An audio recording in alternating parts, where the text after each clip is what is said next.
ছাত্র রাজনীতি নিষিদ্ধ চায়, তাহলে অবশ্যই আপনারা ছাত্র শিবিরের সকল কমিটি বিভক্ত করে দেন। রাজনীতি করলে তো ছাত্রলীগ করবে, ছাত্র শিবির কেন গুপ্ত রাজনীতি করবে? সামাজিক যোগাযোগ মাধ্যমে ছাত্র শিবিরের একজন ওয়ার্ড সভাপতি আশরাফুলের বিচ্ছিন্ন যে গোড়ালি আমরা দেখতে পাচ্ছি, অপরদিকে আমরা দেখতে পাই ছাত্রদলের নেতা আলাউদ্দিনের মাথা ফেটে গেছে। কিন্তু আমরা গভীরভাবে দেখতে পেলাম এই যে আশরাফুল, এই যে আলাউদ্দিন, যাদের গোড়ালি বিচ্ছিন্ন হলো, যাদের মাথা ফাটানো হলো, তারা কিন্তু কেউ চট্টগ্রাম সিটি কলেজের শিক্ষার্থী না।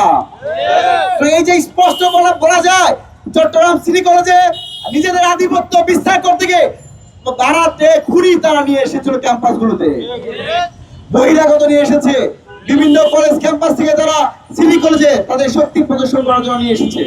আমরা এই যে সন্ত্রাসী রাজনীতি 5 আগস্ট ছাত্র গণঅভ্যুত্থানের মধ্য দিয়ে ক্যাম্পাসগুলো থেকে অস্ত্রের জনজননী রাজনীতি চিরতরে অবসান করেছিল।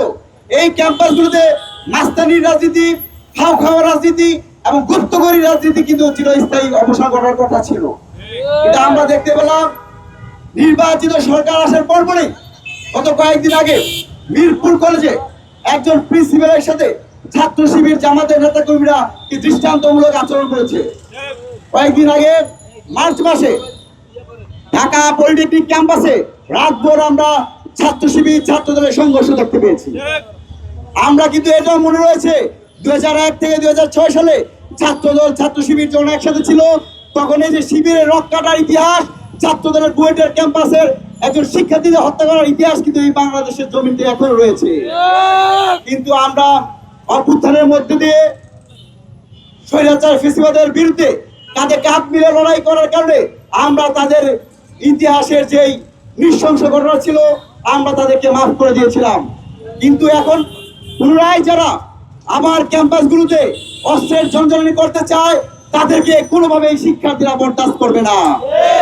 আমরা রাজু ভাস্কর্যের আজকের এই কলম মিছিলে আমরা বলেছি নিরাপদ ক্যাম্পাস চাই, শিক্ষাঙ্গনে সন্ত্রাস মুক্ত চাই, শিক্ষাঙ্গনে টোকাই যারা আছে, আদুবাই যারা আছে, যাদের বয়স 40-50, যারা এখনো নিজেদেরকে শিক্ষার্থী পরিচয় দেয়, তাদের থেকে ক্যাম্পাসগুলোকে আমরা রক্ষা করতে চাই।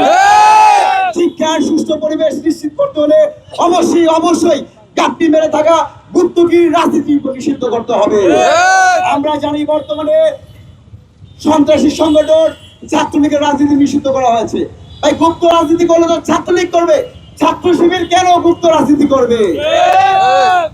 আমরা যে গতকালের যেই ঘটনার শুরুতে যে ঘটনা ঘটেছে, ছাত্র রাজনীতি নিষিদ্ধ চাই।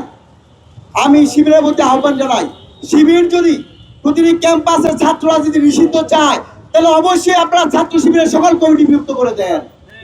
একসাথে আপনারা ছাত্র শিবিরের কমিটি রাখবেন, কিন্তু ক্যাম্পাসগুলোতে নিজেদের আধিপত্য বজায় রাখার জন্য, সাধারণ শিক্ষার্থীদের উপর স্টিম রোলার চালার জন্য ছাত্র রাজনীতি বন্ধ করবেন। এরকম মুনাফিকি ছাত্র সমাজ মেনে নিবে না।